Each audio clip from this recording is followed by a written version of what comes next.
de façon quotidienne ou même de façon mensuelle que tu aurais perdu pratiquement 0$ en ayant investi même au plus haut de la TH. C'est un truc de malade, c'est un truc de malade. Comme quoi, en fait, être un investisseur intelligent, savoir comment investir, surtout en DCA, qui est la stratégie qui bat toute la volatilité, ça enlève donc le risque et ça enlève la volatilité. Surtout, on a vu. Il n'y a vraiment rien qui va dans cet extrait de vidéo. Dans cette vidéo, on va voir pourquoi le DCA, Dollar Cost Average, est clairement une arnaque.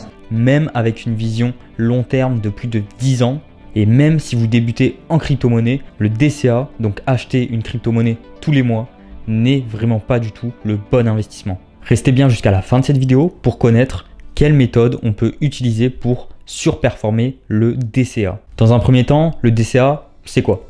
Donc, de son nom, Dollar Cost Average, c'est-à-dire qu'on va moyenner un point d'entrée sur un actif. Prenons l'exemple du Bitcoin, où le but du DCA est d'acheter à intervalle de temps régulier l'actif en question, donc le Bitcoin, avec une somme fixe. Donc ça correspond clairement à un investissement facile, accessible, avec une faible barrière à l'entrée qui nécessite vraiment zéro compétence.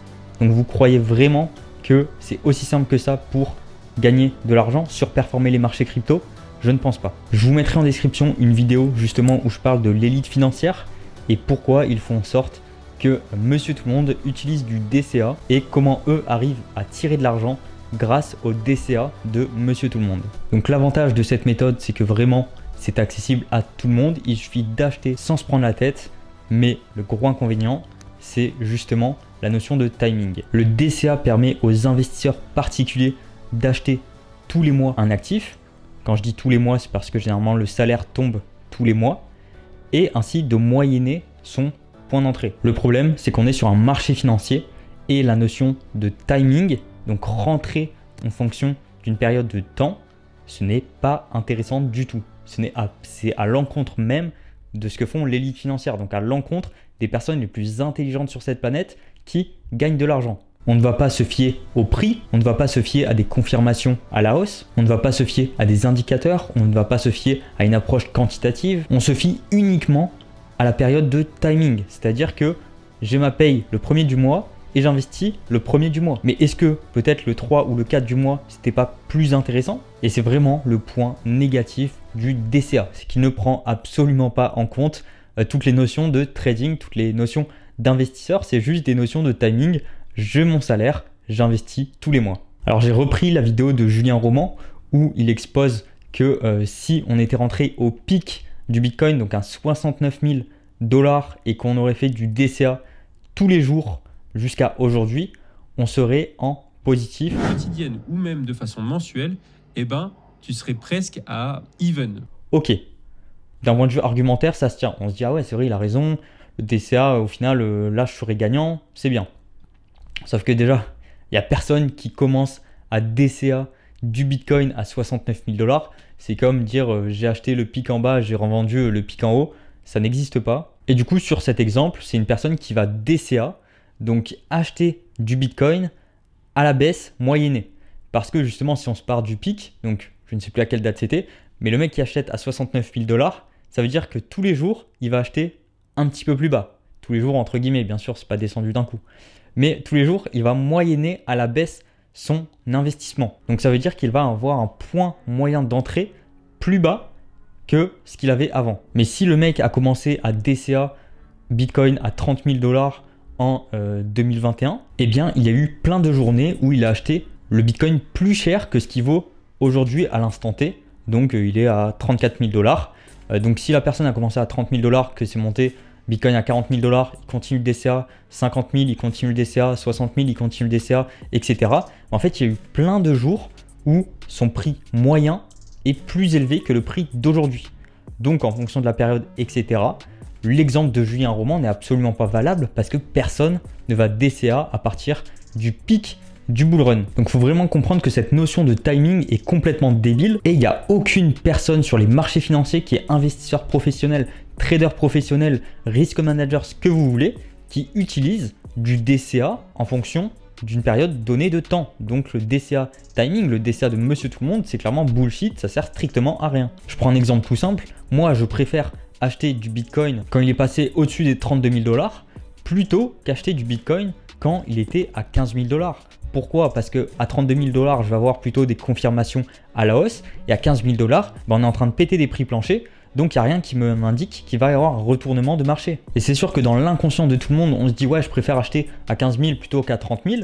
Mais si de 15 000, ça descend encore plus bas et qu'on n'a pas de signe de retournement, d'un point de vue investisseur, d'un point de vue trader, d'un point de vue de ce que vous voulez, ce n'est pas intéressant, ce n'est pas logique de rentrer sur un actif qui fait que perdre de l'argent. Il faut avoir des confirmations haussières, des volumes importants de trading pour se dire « ok, là il y a des capitaux dessus, donc je vais rentrer ». Et on a le parfait exemple ces dernières semaines sur les altcoins où ça fait du coup plus de 2 ans, depuis fin 2021, où des altcoins ne font que perdre de la valeur. Je peux prendre l'exemple du Polkadot car j'étais un très gros investisseur à son pic, j'avais plus de 250 000 $.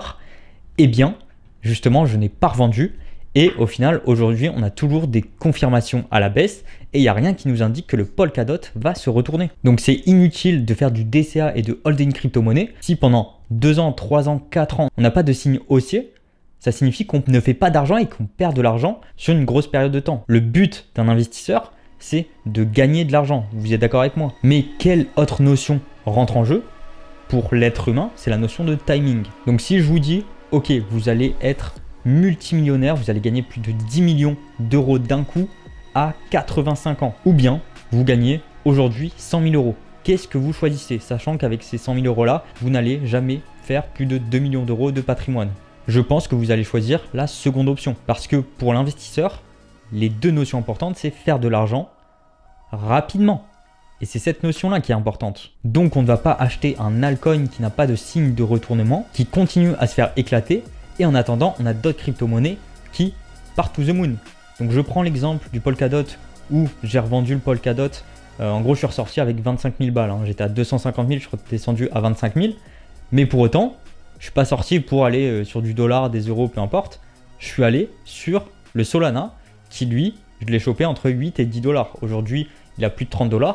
Donc, j'ai refait un x3 sur ma position perdante et ça permet de surperformer les autres actifs. Donc, c'est vraiment toutes ces notions qu'il faut comprendre et la notion de DCA est totalement bullshit. Rentrer à des périodes de temps données fixes sans se soucier du prix, sans se soucier de signaux, etc. C'est strictement inutile. Vous allez perdre du temps, vous allez perdre de l'argent. En tout cas, vous n'allez pas en gagner suffisamment rapidement pour pouvoir en profiter. Donc, se dire je moyenne mon prix à la baisse sur le Bitcoin quand il fait que baisser, ok, mais s'il fait que baisser pendant 1 an, 2 ans, 3 ans, 5 ans, 10 ans, qu'est-ce qu'on va faire? Pendant 10 ans, on ne fait pas d'argent et on en perd en plus de ça. Il faut donc aller sur des actifs qui ont des confirmations à la hausse, qui ont des chartes graphiques intéressantes pour se positionner. Et je ne parle pas de trader intensément, je parle juste de se positionner. On peut faire du DCA sur un actif qui est montant, par exemple, on va acheter des dips, mais en fonction d'un prix et non en fonction d'un jour de la semaine. Donc le DCA en fonction d'un jour de la semaine, d'un jour du mois, en tout cas d'une notion de timing, c'est vraiment bullshit. Ok, mais par quoi on peut le remplacer? Je vous mets en description la vidéo où je parle de l'élite financière, comment ils arrivent à écraser le peuple et pourquoi il faut se ranger de leur côté et utiliser leur méthode. Donc je vais parler d'une approche globale qu'ont les institutionnels, les élites financières et comment on peut l'appliquer à notre échelle. Donc le grand principe de base repose sur la Smart Exposure, en français l'exposition intelligente au marché financier. Donc j'ai pris l'exemple de rentrer sur des actifs qui sont haussiers en faisant du DCA, mais en fonction d'un prix et non en fonction du temps. Donc vraiment la chose la plus simple à mettre en place, ça va être de faire du DCA sur des actifs haussiers, tout simplement. Donc je ne vais pas rentrer dans les détails sur tout ce qu'on peut faire, mais il faut juste retenir une chose, c'est de faire du DCA en fonction d'un prix et non en fonction d'un timing. Et je prendrai sûrement l'exemple du Polkadot sur ces prochaines semaines, prochains mois, prochaines années, qui sait, quand il se retournera, parce que je suis quand même un grand fan du Polkadot et j'estime que toute la narrative des layers 0 viendront, mais peut-être un peu plus tard. En tout cas là, en ce moment c'est plutôt l'IA, les tokens d'IA, les tokens Oracle éventuellement, mais tout ce qui est layer 0, je pense que c'est encore un petit peu tôt. Et du coup, je rentrerai en plusieurs points sur le Polkadot, donc sur du DCA, mais lorsqu'il y aura des signes de confirmation haussière.